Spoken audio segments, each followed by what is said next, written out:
I'm Logan Crawford, and right now on Spotlight, we're taking a look at the best in children's literature by taking a look at a book called The Duck Who Turned into a Dog by Sean Bagel. It's a story of Webby, a duck constantly at odds with his peers, and he makes an impulsive wish to transform into a powerful dog one day. Well, the wish doesn't go as planned. You got to be careful what you wish for. Remember that. And he grapples with a new identity and the age-old wisdom of self-acceptance, kindness, and the golden rule of treating others as you wish to be treated.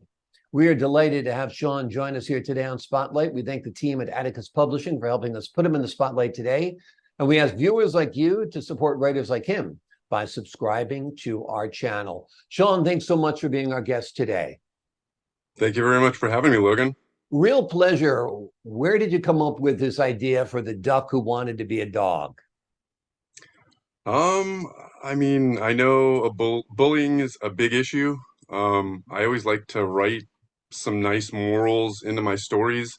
And it just kind of came because I really loved um, the story of the ugly duckling. So Yeah. I kind of wanted to have people have a little more modern, um, a modern version of that. So that's kind of how I came about with the idea. So the transformation isn't into a swan in this case, it's into a dog, and it hmm does teach some modern lessons. What has been the reaction of children you have read this book to?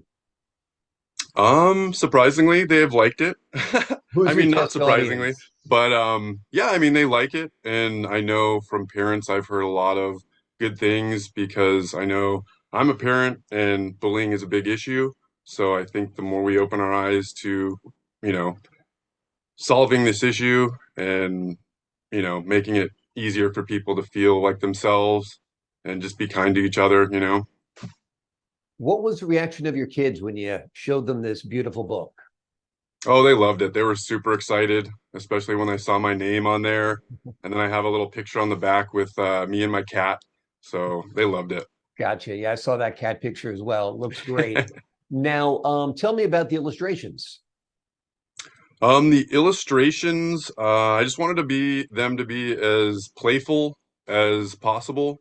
One thing that I'm trying to do in all of my books going forward is if you see right here, I always like the number 22, always on page 2. There's going to be a number 22, and then on that page 22, it'll say glow, which is my master writing idea. So I Mhm. want to keep that theme going within the illustrations, especially because I feel like when I was young, when there was these kind of secret hidden stuff, it was really fun. So that's why I added those things.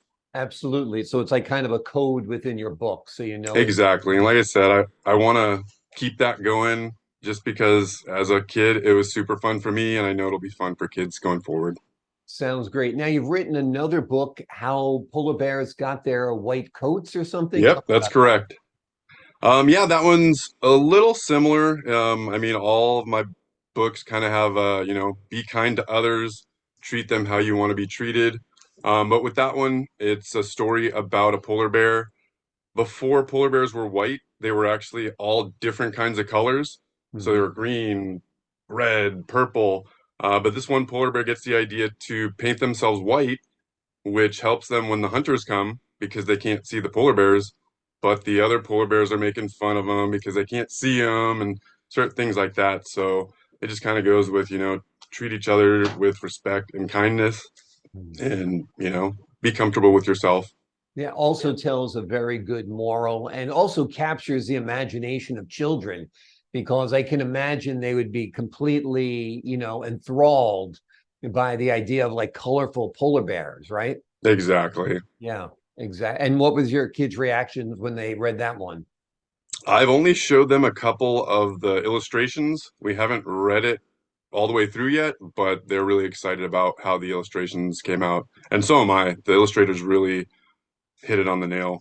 It's fun seeing your book brought to life, and it's fun seeing it brought to life with illustrations. It'd be fun seeing it brought to life with animation as well. Have you thought Yes. about this as a series or a movie or something like that? Oh yeah, definitely. I would love to get all my books into, some kind of animation. And even from there, I have a few scripts that I've written for children and for just general audiences. So I'd really like to, get into that realm. Yeah, and there's a lacking these days, I think, of like Oh, good cartoons for kids that exactly. teach morals, that have interesting characters, that captures their imaginations. I mean, SpongeBob's great if you're an adult, Yeah. because we can laugh at all the double entendre there, but it's Hmm. not really for kids. This stuff is really for kids. Parents will enjoy it too. And it teaches valuable lessons because who as a child isn't picked on? There's Oh, bullying, definitely. either, covert or overt, at all levels, always. Oh, Kids just definitely. learn how Or to even deal with being it. scared of being picked on, or bullied, Exactly. even if you aren't. Yeah, you're afraid to speak up for the kid who is being picked on because you'll There know you go. you're next. My kids used to tell me that. I'd be like, James is a nice kid. Why don't you stick up for him? Or why don't you invite him? And they'd be like, Dad, if we invite him, then they're going to pick on us. So it's a tough Yeah. thing. So it's nice that Oh, you yeah. you address it. What made you decide to take the leap and become a children's author? I've always loved writing. And like you mentioned before, writing it and having it on just, 8 by 11 and a half paper, it's fun. But then once you see the illustrations and and the reaction from people is just, that's what really gets me. That's why I do it. Absolutely. So is the duck who wanted to be a dog your first, the duck who turned into a dog, I should say it properly. Is that your first writing effort, or what else have you written? Tell me about that. No, like I had mentioned, definitely one of my first loves is screenwriting. I have written many. I have one that I'm trying to sell right now. It's a Thanksgiving script. I don't know of any Thanksgiving scripts out there really. Right. So I would love to get this out there. I think there's like Planes, Trains, and Automobiles. That's That may it. be the only one. Yeah. And then maybe like a turkey movie. But I have that. I have a TV pilot about uh, an adult that has to go back to his parents' house when the global recession hits. So it's Mhm. kind of a funny little living with your parents and dealing with them.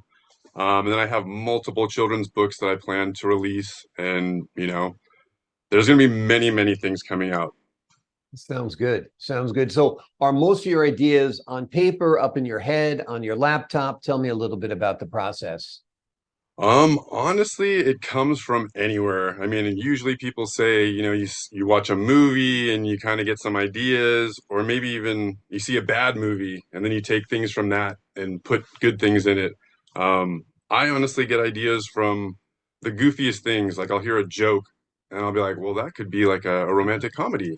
Or, like maybe even just seeing a duck cross the road and being like, the duck who turned into a dog. No, I don't know. But, it's just, it comes from anywhere, and that's why I love writing, because you can just look at stuff and you can just pick things out and tell a story, and it can affect people. Absolutely. Absolutely. It can change the future when you tell a good story to a kid. Stories stick with people much more than just giving them facts about things. You can tell them not to bully, and it kind of goes out one ear and in the other and so forth. But write a story Exactly. about it, and the kids really digest it, understand it, and maybe turn it into a life lesson. Tell me about your own children. I have a 7-year-old named Ava. I Hmm. have a 4-year-old named Sadie. And then I have a 2-year-old son named Maximilian.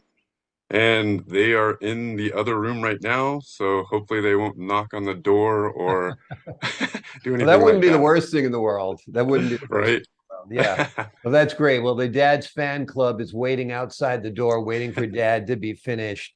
And they'll get to watch this interview soon on TV. And I'm sure they'll be Definitely.